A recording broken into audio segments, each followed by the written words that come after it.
Today we will start exercise 2.1 inverse trigonometric function class 12. We have already discussed about the inverse trigonometric function in the previous lectures, but today we will do the sums of exercise. देखिए first question, find the principal values of the following. इनकी हमने principal values निकालनी है, तो किस तरह से निकालेंगे, बहुत ही आसान है। जैसा हमने प्रीवियस लेक्चर्स के अंदर डिस्कस किया था उसी को लेते हुए आज हम इनको सॉल्व करेंगे। तो let sine inverse -1/2 is equal to theta. आपको पता है ये इनवर्स है, ये थीटा के इक्वल, हम किसके इक्वल इसको लिख सकते हैं, -1/2 is equal to sine theta, या यूं कहें sine theta is equal to -1/2।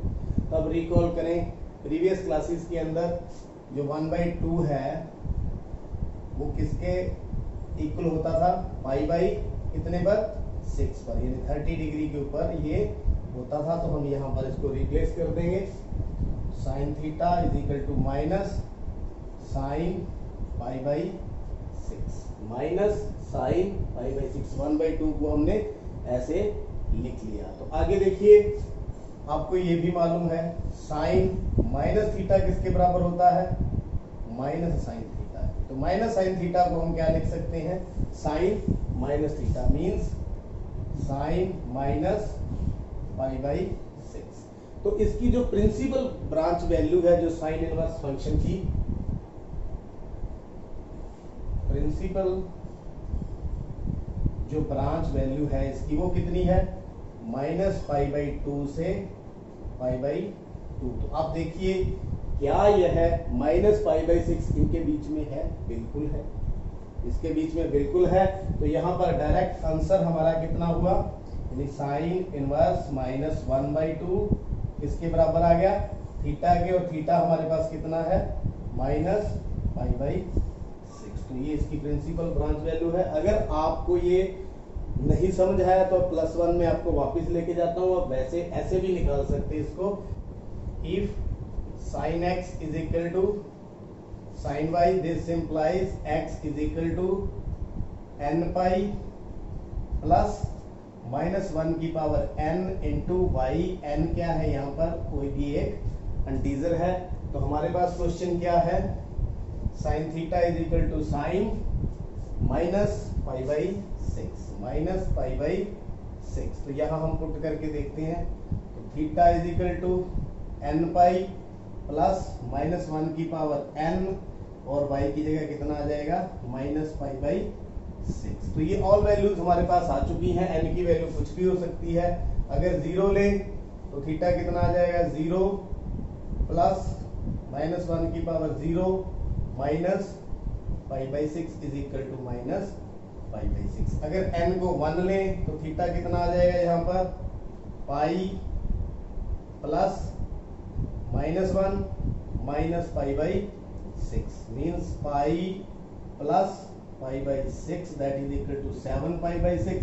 तो ऐसे ऐसे वैल्यूज आती जाएंगी थीटा की, -π/6, 7π/6 and so on, different values आती जाएंगी।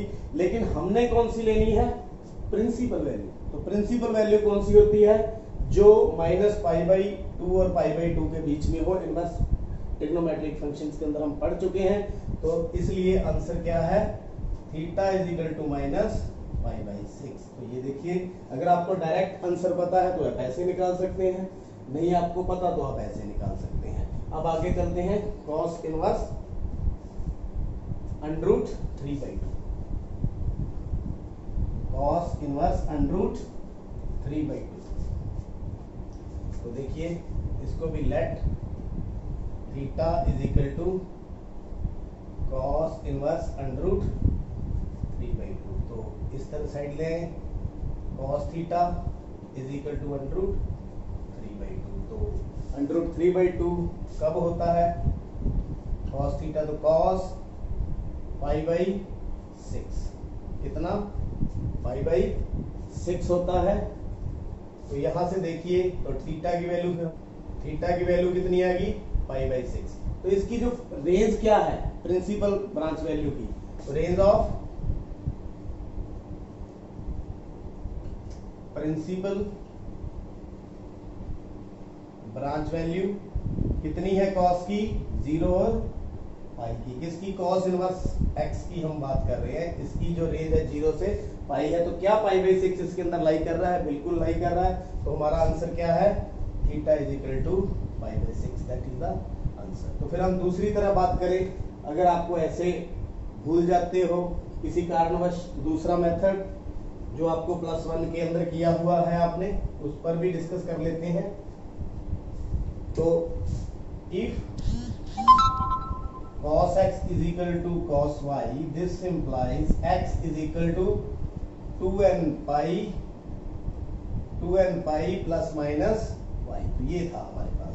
तो हमारे पास क्या है, cos theta is equal to cos pi by 6। तो यहाँ पर थीटा की वैल्यू कितनी होगी इसके हिसाब से, 2n pi plus minus pi by 6। n की वैल्यू, n बिलोंग्स टू z, कुछ भी ले सकते हैं, माइनस भी प्लस भी। तो n की डिफरेंट वैल्यू लेते हैं 0, then theta is equal to 0 plus minus pi by 6, मतलब पाई बाई 6। तो इसी तरह n को 1 लें तो कौन सी वैल्यू आ जाएगी, theta is equal to 2 pi plus minus pi by 6, या तो आ जाएगी 13 पाई बाई 6 या क्या आ जाएगी 11 पाई बाई 6। लेकिन ये दोनों ही वैल्यूज कहाँ हैं, इसकी प्रिंसिपल ब्रांच वैल्यू में लाई नहीं करती, तो इसलिए आंसर कौन सा रहेगा, पाई बाई 6। तो प्रिंसिपल ब्रांच वैल्यू पॉजिटिव लेनी है। ये प्लस माइनस आया है, एक मतलब माइनस का पाई बाई 6, एक प्लस का पाई बाई 6। लेकिन यहाँ पर कौन सा चाहिए हमें, प्लस का पाई बाई 6। तो थीटा यहाँ पर कितना आ गया, पाई बाई 6। अगर आपको ये कंफ्यूजिंग लग रहा है, आपको मालूम है इनकी वैल्यूज, तो यही ठीक है।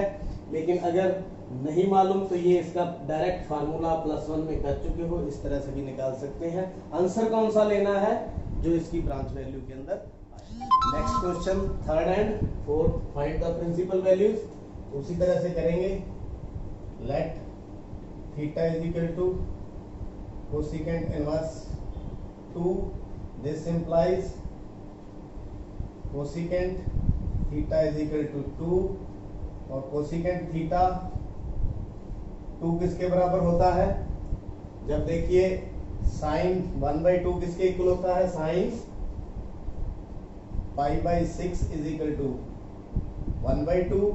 इसी तरह cosecant पाई बाई 6 फिर किसके इक्वल हो जाएगा, 2 के इक्वल। तो ये आप रिकॉल कर सकते हैं। तो यहाँ क्या लिखेंगे, कोसिकेंट पाई बाई 6। तो यहाँ पर देखें तो थीटा की वैल्यू कितनी आ गई, पाई बाई 6। तो चेक करें क्या इसकी प्रिंसिपल ब्रांच वैल्यू के अंदर है, cos inverse x has range of principal branch value कितनी है इसकी रेंज, माइनस पाई बाई 2 से पाई बाई 2, किसको छोड़ के, 0 को छोड़ के। किसको छोड़ के, 0 को छोड़ के। तो आप देख सकते हैं यह इसके अंदर ही लाई करता है, पाई बाई 6 इनके बीच में है, इनके बीच में है, तो ये बिल्कुल ठीक है। तो so theta is equal to pi by 6, या यूं कहें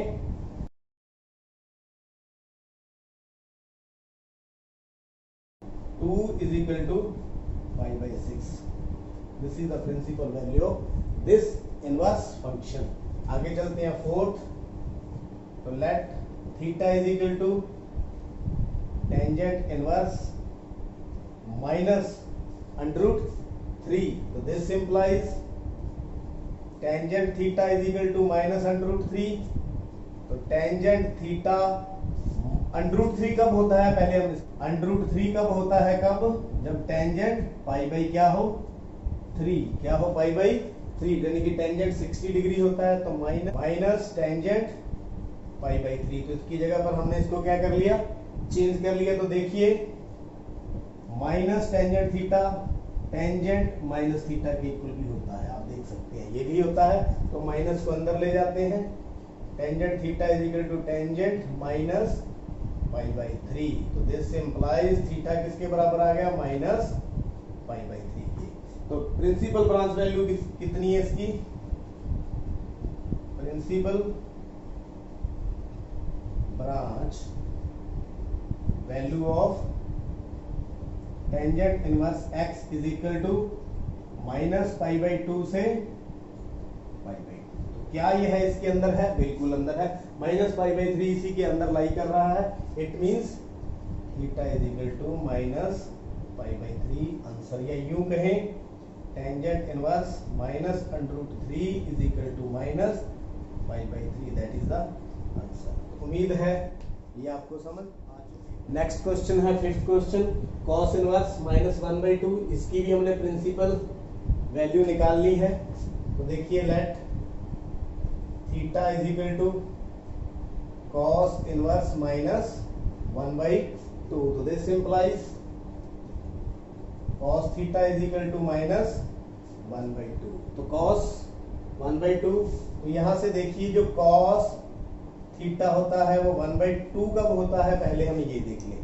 तो यहां से देखिए cos pi by 3 is equal to 1/2। आप चेक करें, रिकॉल करें, फॉर्म टेबल से देखें, यानी कि cos पाई बाई 3 किसके बराबर होता है? 1/2 के इक्वल होता है। इसका मतलब हम किसको कैसे लिख सकते हैं? माइनस ये वाला 1/2 है, इसको हम क्या लिख दें? cos pi by 3। तो यहां से थीटा कैलकुलेट करने के लिए पहले माइनस का हल निकालें, माइनस को अंदर शिफ्ट करें। तो किस तरह से शिफ्ट होगा माइनस? देखिए cos पाई माइनस थीटा किसके बराबर होता है? माइनस cos थीटा के। cos पाई माइनस थीटा किसके बराबर होता है? माइनस cos थीटा के। तो हमारे पास ये है, तो इसको कैसे लिख सकते हैं? cos pi minus theta. तो यहां पर cos थीटा बराबर, तो यहां थीटा की जगह पर कितना है? पाई बाई 3। तो cos pi minus pi by 3। तो यहां से माइनस क्या कर लिया हमने? डिसॉल्व कर लिया। अब इसको चेक करते हैं क्या बना। cos theta is equal to cos 3 pi minus pi over में 3 means cos theta is equal to cos 2 pi by 3। तो यहां से देखिए थीटा की वैल्यू कितनी आ गई? This implies theta is equal to 2 pi by 3। क्या यह है आंसर है? पहले हम इसकी प्रिंसिपल ब्रांच वैल्यू देखें। Principal branch value of cos inverse x कितनी होती है? 0 से लेकर पाई तक। कितनी होती है? 0 से लेकर पाई तक। आप देख सकते हैं 2 पाई बाई 3 इसी के बीच में लाई करता है।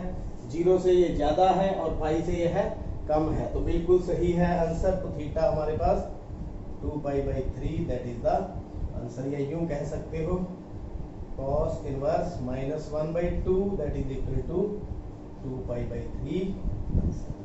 उम्मीद है जो आज के पांचों सम थे आपने देख लिए हैं और समझ लिए हैं। देखने के लिए और समझने के लिए आपका बहुत बहुत